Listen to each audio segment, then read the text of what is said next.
Great. So, welcome everybody. I can see the numbers are still slightly increasing, but it's 2 minutes past the hour. So we'll kick off for today's session, which is looking at a lived experience for us here at the Adecco Group about how we've formulated our employee resource groups and how we use them to drive our equity, diversity and inclusion strategy. So a very warm welcome to you all to this morning's session. My name's Sam Roke and I'm the Vice President of HR for the UK and Ireland for the Adecco Group. And LHH is one of our proud members of the group. And I'm also the Regional Head of HR for Northern Europe.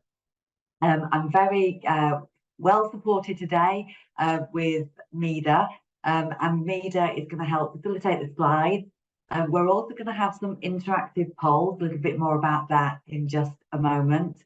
And Mida will also very kindly monitor the chat so that we can make sure that in real time we're addressing any topics that you'd like to share with us or any questions that you have. So I've heard a lot of people have been attending these sessions this week, which is great. But I'm also hoping that for a Friday morning, we can be a little bit more interactive and get a little bit more chat going than has been on some of the other sessions. And we're going to encourage you to do that through the use of polls throughout today's session. And we're going to head over to our first poll. And the question is, how many of your organisations have established employee resource groups?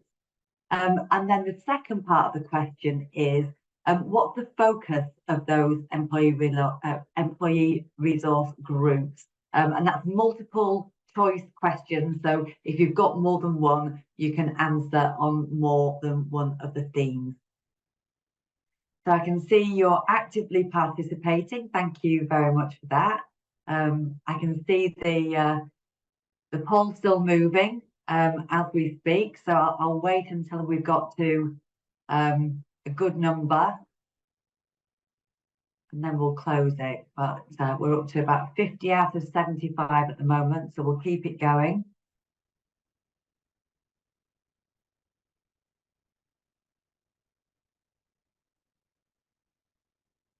Right, so we've got to a stable number now, so if we could end the poll, please, Mida.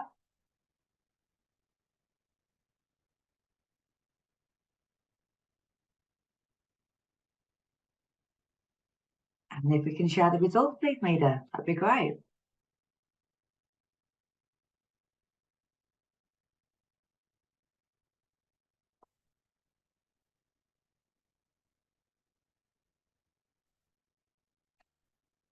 So we can see from the polls so far, and thank you for everybody that participated, that 87% of the audience today already have established employee resource groups. So I'm really keen to hear from you.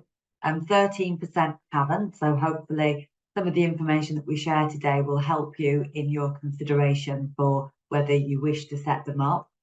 And in terms of the themes that are covered by those employee resource groups, 93% have ERGs that are focused on equity, diversity and inclusion. 38% of us on the call today have ERGs focused on environment and sustainability, and 36% on community and social impact. So some really good representation there. Thank you very much for taking part. So here at the Adecco Group, we have 3 main ERGs. You'll have got a hint as to what they evolve around from the poll that we've just done. And we have one for equity, diversity, inclusion, one for environment and sustainability, and one for community and social impact, which also includes our partnership work with our partner charity, Barnardo's. So next slide, please, Mida. So in terms of our ERG that focuses around equity, diversity and inclusion, we established this back in 2020.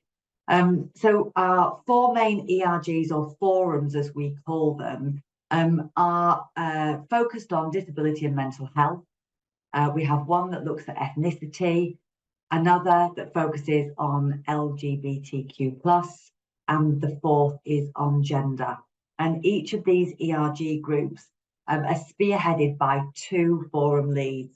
And we found that that was really important just to share the workload, because they do all have day jobs. So all of these lovely people that have got their photos displayed into the forums here, they have a range of different jobs in our business, from account managers to sales directors to project managers to trainers. So a range of different colleagues from across the business and a range of different functions that are supported there.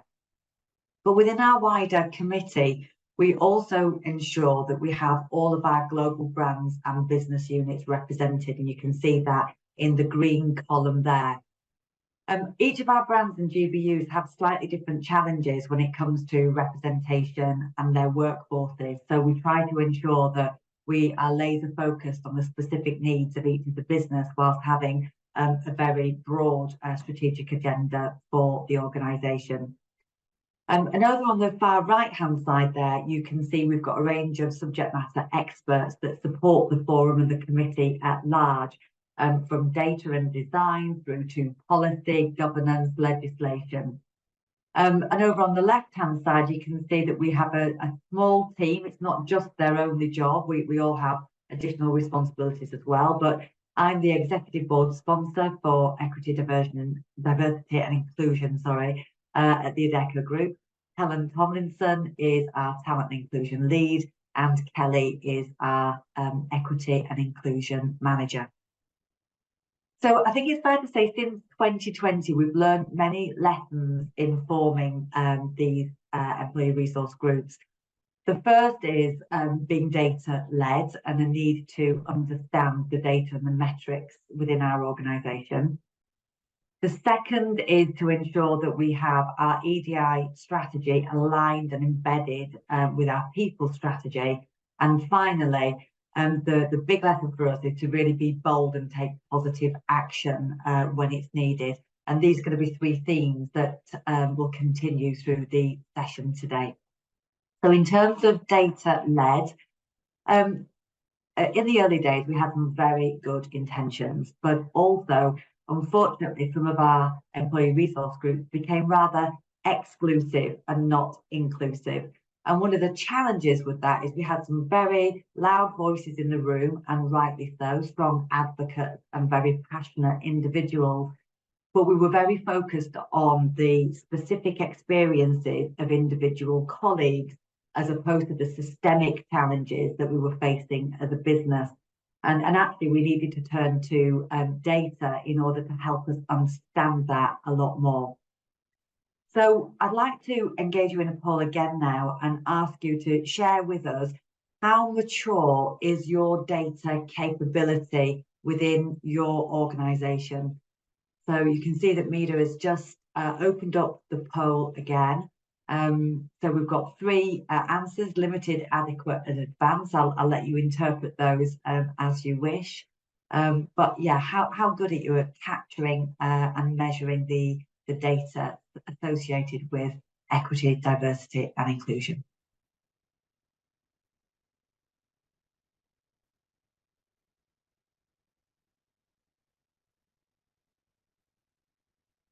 So we've got contributions from 60 out of 89. We'll just let it run for a couple more seconds.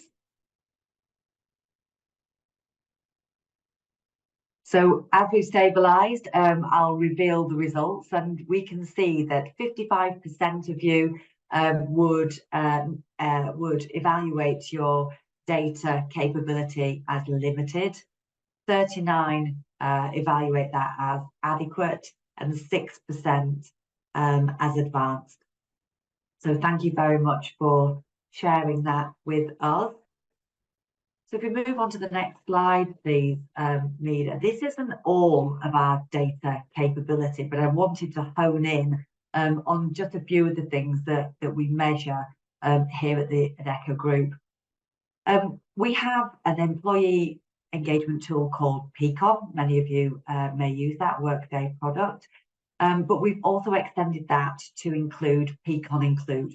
And what Peak on Include allows us to do is each time we run our engagement survey, and we have 3 lenses that we look at: health and well-being, engagement, and diversity and inclusion. But it allows us to see different levels through different lenses. So I can see if there is any difference between different ethnicities and how they consider our approach to engagement, D&I, and health and well-being. I can see if there's any difference based on people's sexual orientation. I can understand if there are different engagement levels for those that have mental and physical disability versus those that do not. And it's really important data because it allows me to test some of the kind of iterative feedback that we get from the business, and it allows me to test and see if the data stacks up. I'll give you a quick example of that. Within our ethnicity forum, when we first started back in 2020, we had a lot of focus on inclusion events for our Black colleagues, and rightly so. But what we found in the engagement data was that our Muslim colleagues and our Asian colleagues, so 2 different lenses there, had lower engagement levels. And when we dug into that, we knew that we needed to expand our inclusion calendar to ensure it was representative for those colleagues. So one of the initiatives that we launched is each October now, we run Islamophobia Awareness Month, and that's just a little example of how we have tweaked our approach. We've also introduced a multi-faith guide to make sure that all colleagues feel represented, and it's the data that has led us to some of those interactions. Over on the far right-hand side, you can see that we look at the demographic of our workforce. So we measure against the census data, and we look at working age population through each lens, and we can evaluate whether we have representation that is as good as the working age population. And where we haven't, we'll take specific action in order to address that and measure the improvement quarter on quarter, year on year. But we also look at that demographic representation at each level of the organisation. So you can see in the bottom slide an extract that's taken from our ethnicity pay gap report. And whilst we've got a negative pay gap, i.e. Our ethnically diverse colleagues get paid more than our non-ethnically diverse colleagues at the upper quartile, what you can also see there is that representation does reduce the higher up the quartiles we get. And so that's led us to a very specific set of actions in order to address that. So if you could go to the next slide for me, please. Thank you very much, Mida. So in a recent McKinsey report, they talked about evaluating your EDI strategy through 3 different lenses. So let's jump to another poll. This time I want to understand, how would you evaluate your EDI strategy? And there are 3 options here. Basic or reactive, which is nothing in place and you do things on an ad hoc basis. Strategic, so it's well defined with leadership commitment. Or it's transformative, so really innovative and set up for success. But I'd also like to understand how well aligned you feel your EDI strategy is with your people strategy. Are they run by different departments? Do they work hand in glove? And I'd like to understand that as well.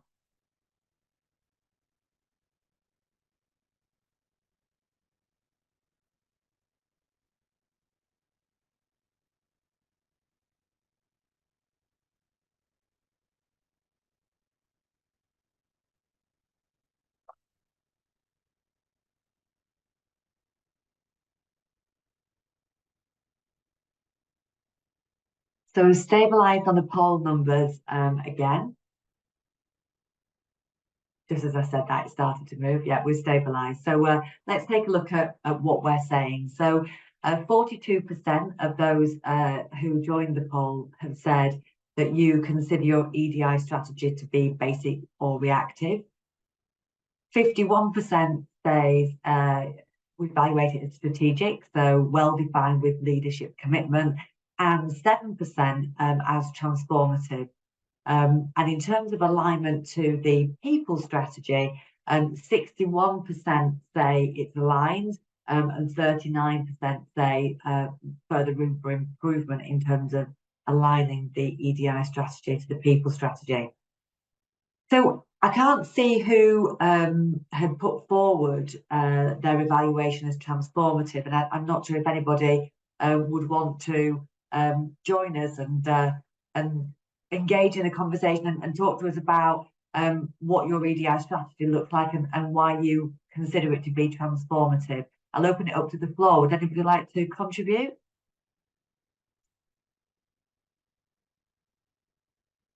Just going to take a look in the chat.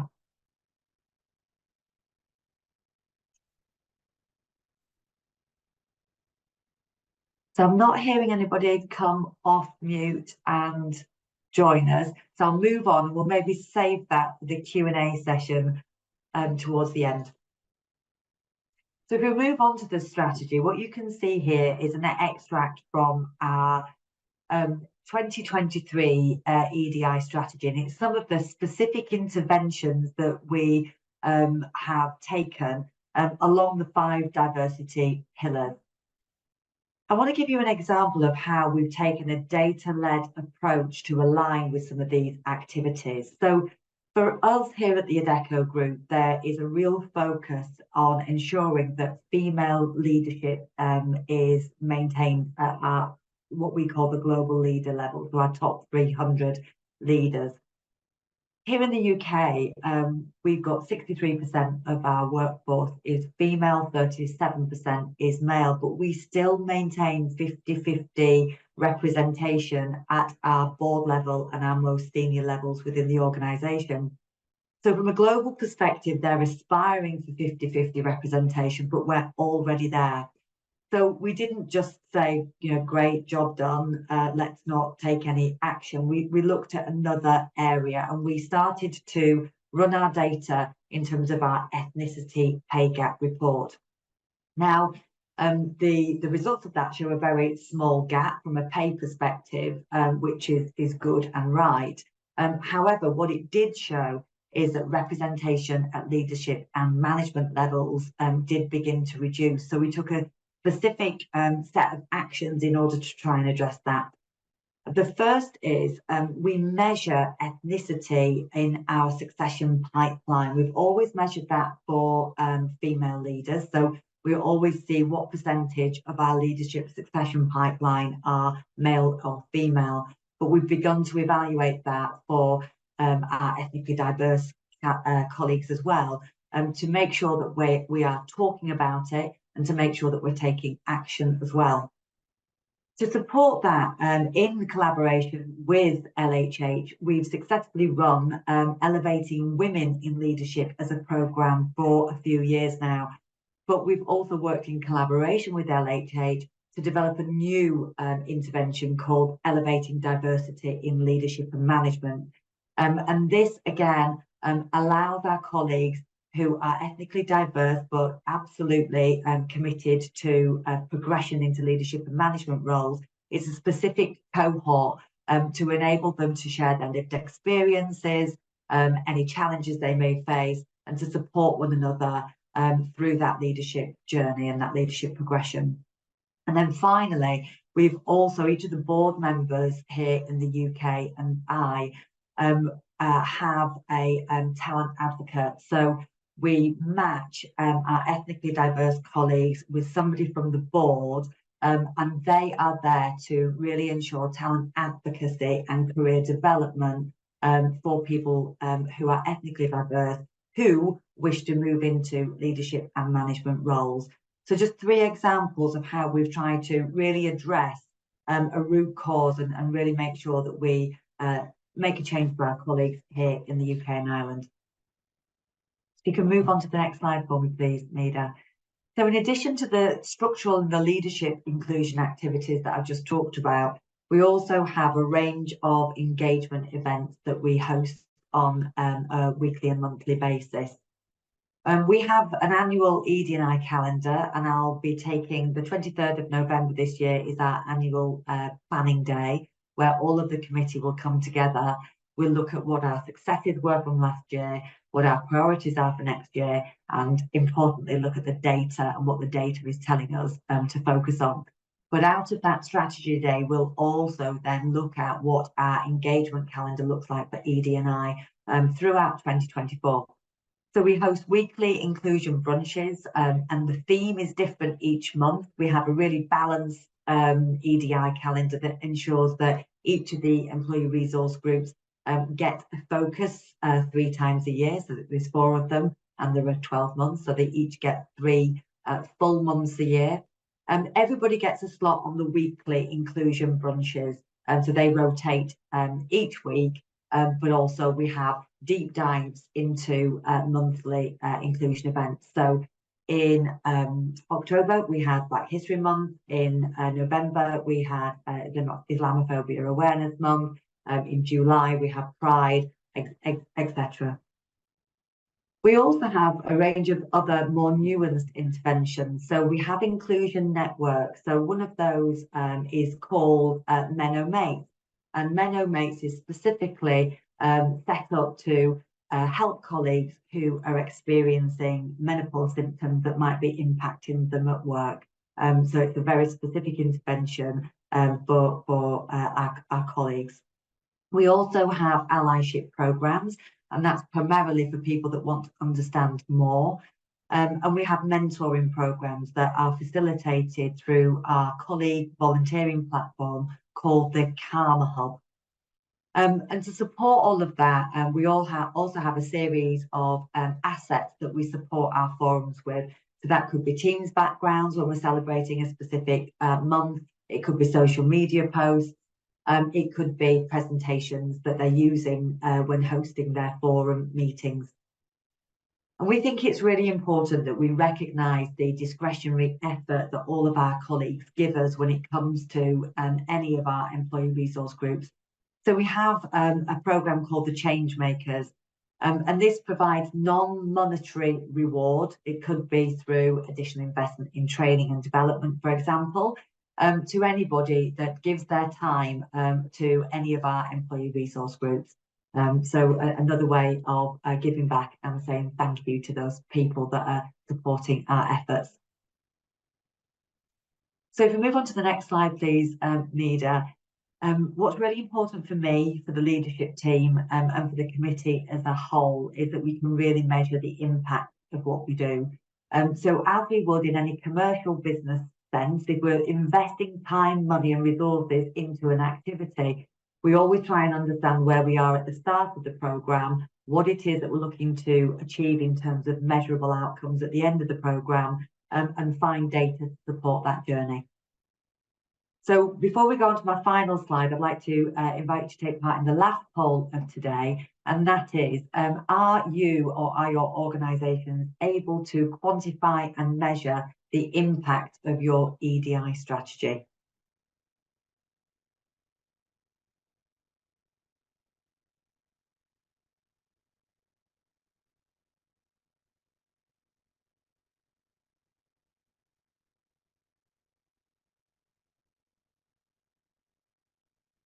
Great, we've settled down on the poll again, so I'll share the results.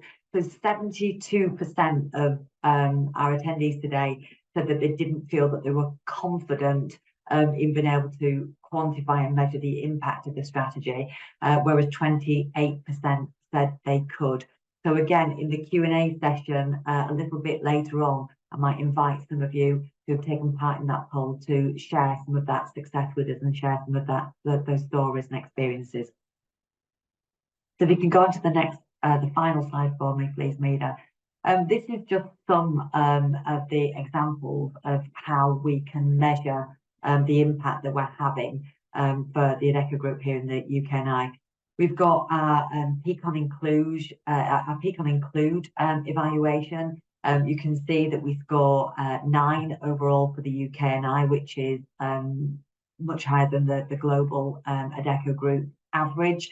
But again, importantly, because we can drill down through the lens of each area of diversity, it means that if we're putting in place specific interventions, we really can measure whether they're having an impact or not.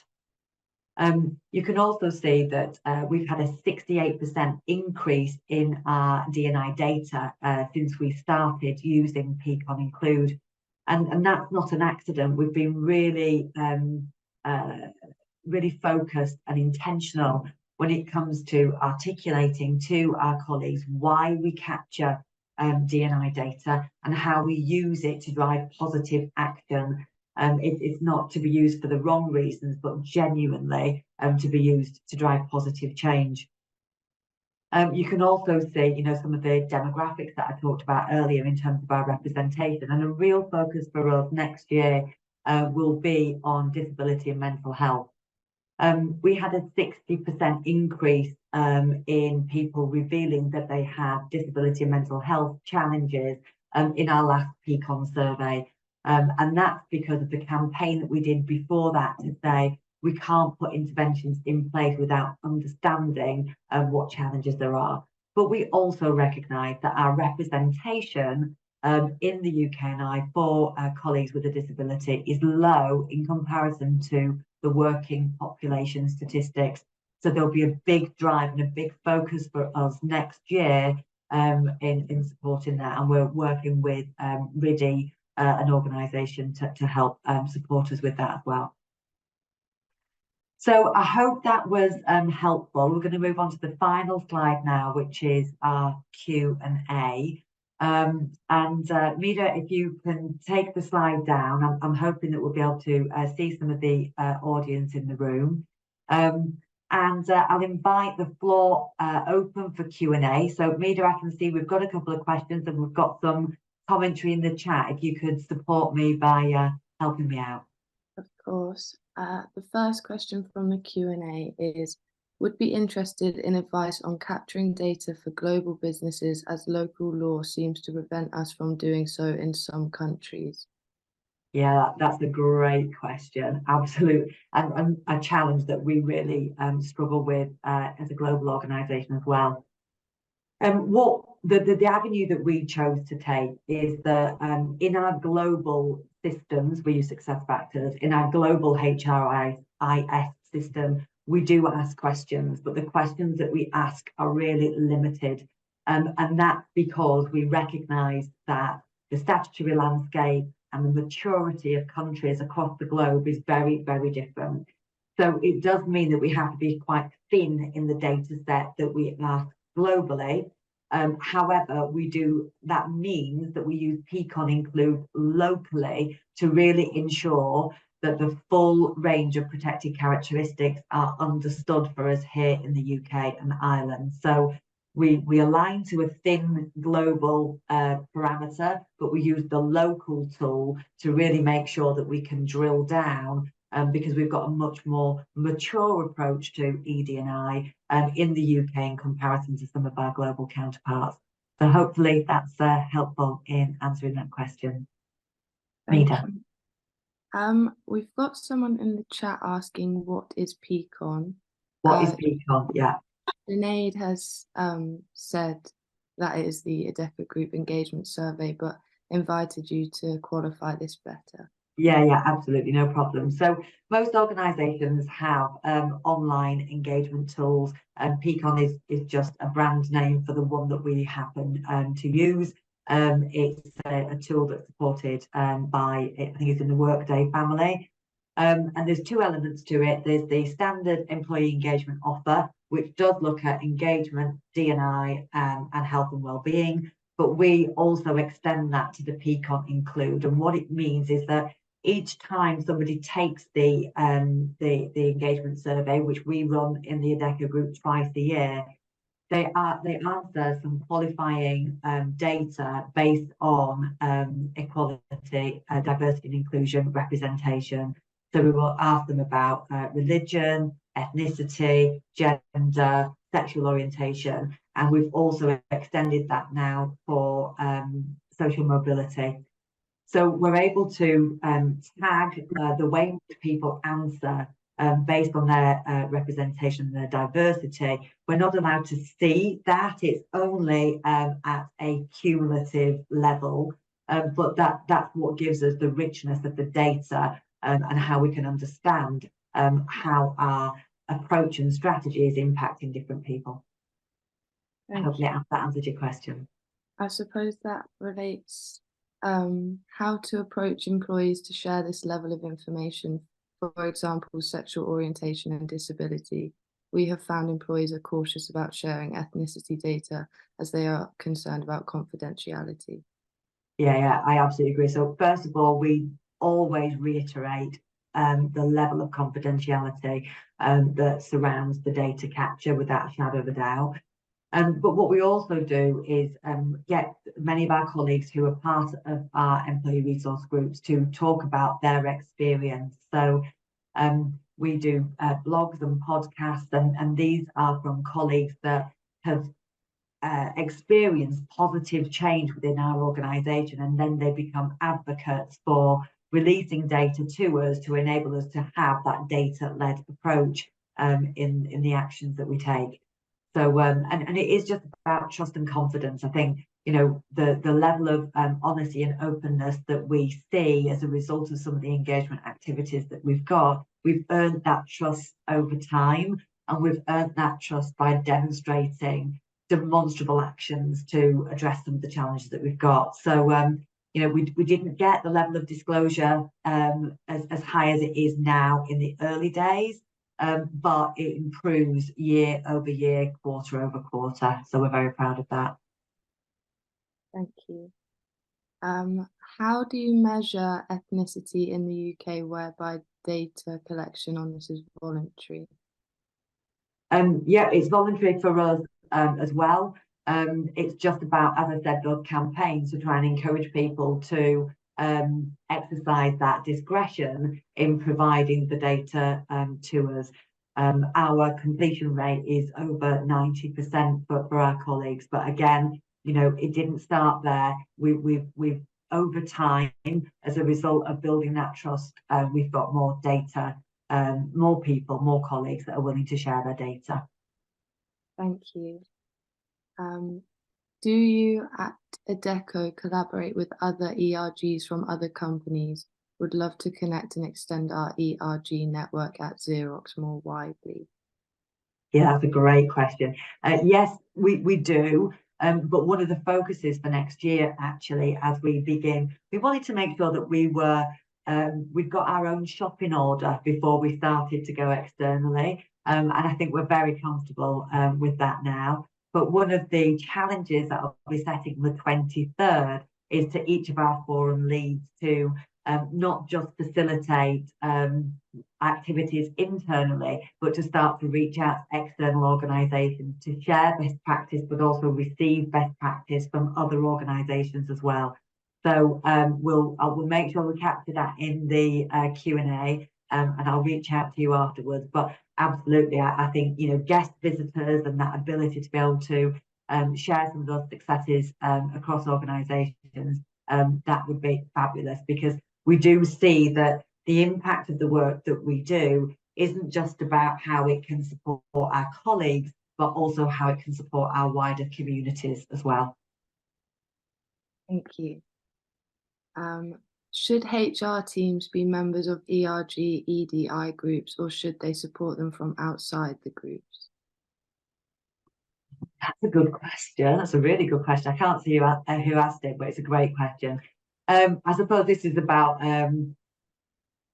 your philosophical approach. I certainly believe that they should, but I think we are an equal member at the table. We shouldn't necessarily take our HR hat into the room. We have to be very observant and very mindful that we want people to be very open and transparent in sharing lived experiences, but also, you know, holding us to account on things that do and don't work.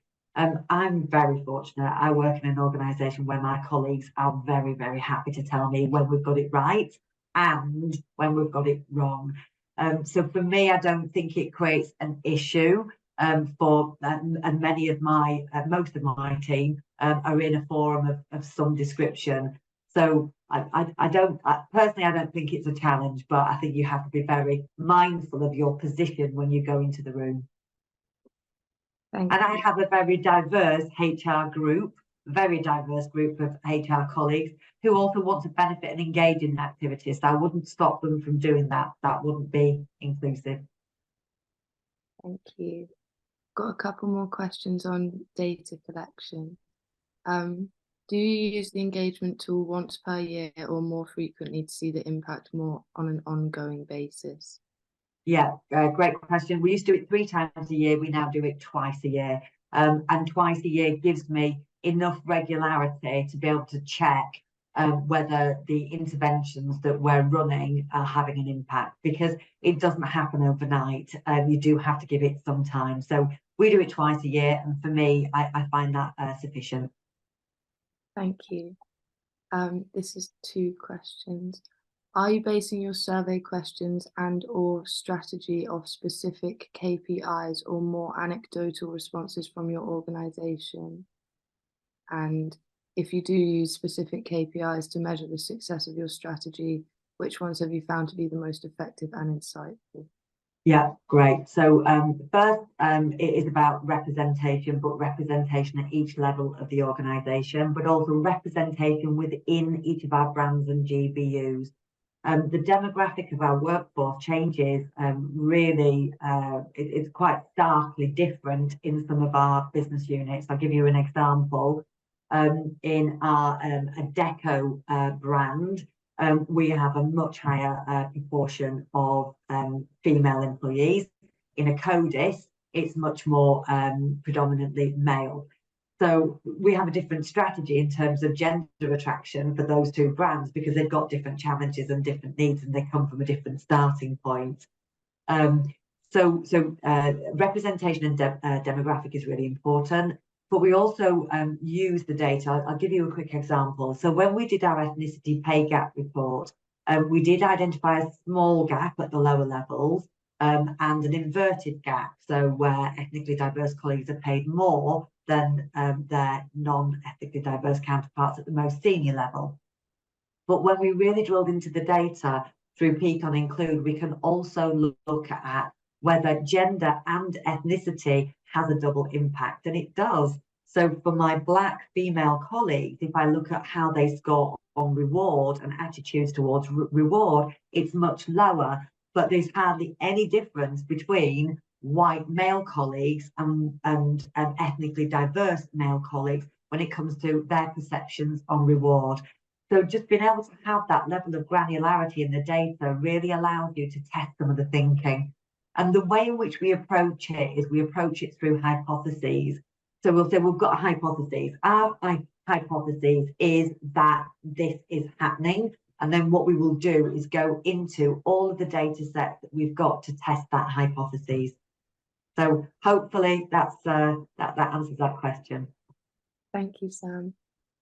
How do you limit numbers in ERGs in a large organisation without being exclusive? Yeah, that's a good question. I think what we find within our forums and ERGs is that we have generally a couple of hundred in each, but a lot of that membership is passive. So they attend the events, they attend the forums, they're there to learn and listen, but you only really get a handful of real, committed colleagues that are really wanting to take up some of the activity. So we find very large groups attend our sessions, which is great. That's what we would want, but it's a much fewer number of people when it comes to the action planning and the delivery and the preparation for the events.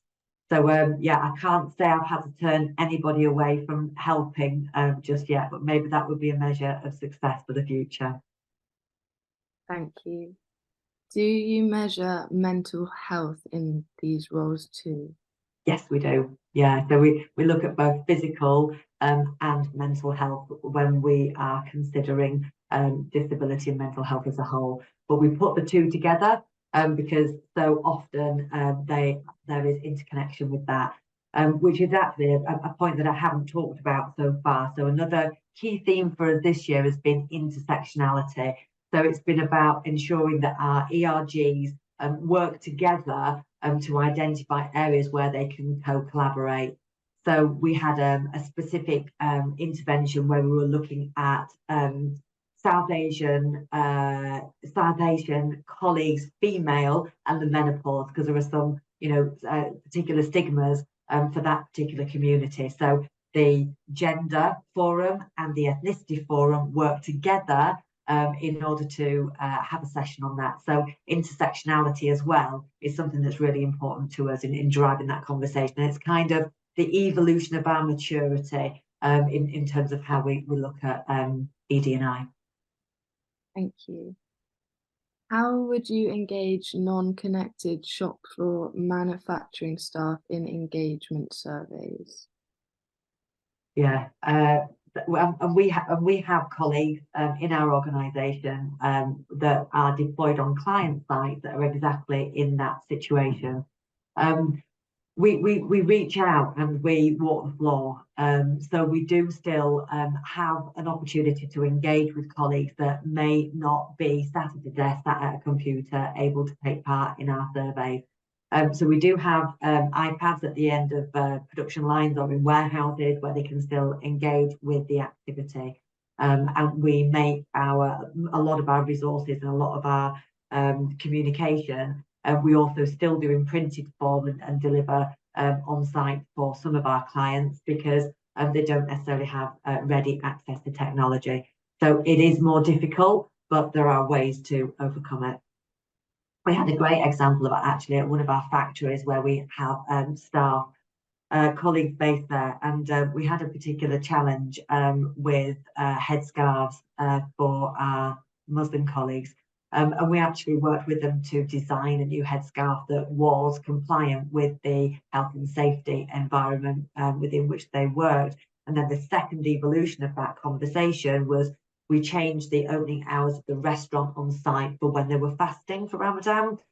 So, a couple of examples of where you walk the floor, people will talk to you and they will tell you what the challenges are that they face. That's great, thank you. Today is International ERG Day. Are you doing anything? Funny that. Great timing. Are you doing anything to celebrate? So we've got an inclusion brunch food for thought session later today. And all of our change makers, I'll send all of our change makers an email out today to thank them for their contributions. Thank you. And how did you move from individual priorities or needs to systemic focus for your ERGs? Yeah, the key for that was the data and really supporting our forum leads to be able to manage and handle feedback. So when they're in a forum and somebody is presenting a specific challenge, really equipping them with the ability to be able to ask questions to understand whether it's an individual's lived experience and what the escalation route might be for that. So it could be working with our employee relations department and where we can identify that there is a systemic issue that we need to address. And that's where we have to rely on the data. So we encourage them to come to us and talk to us about what it is that they're seeing and hearing. And then we work with them because they're not all very analytical, but that's where we use our analytics and insight. Kelly, who was on the forum, she's the SME in that area, and she will work through that with them to try and identify whether it is an individual or a systemic challenge. So again, it's using the SME, the subject matter expert network that are part of that forum to help tease that out. Thank you, Sam. That's all the questions that I can see for now. Yes. So I can't, unfortunately, on this, the way in which we're broadcasting today, I can't see any of your wonderful faces, so I can't see your reactions either. But I will review the chat later on today. I really hope you've enjoyed the session. I hope you've got something out of it for your organisation. We haven't got it 100% right. It isn't perfect, but we're on a journey. And we've got somebody that's raised their hand. Victoria, thank you.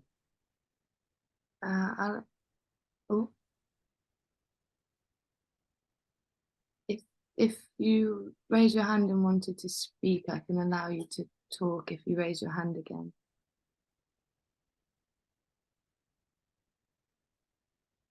It may have been one of those scenarios where we wanted to do a reaction rather than a hand up. So if we haven't got anybody come forward, we'll assume that. So I can see in the chat and with some of the emojis that the session has worked well for some of you. I hope it has for you all.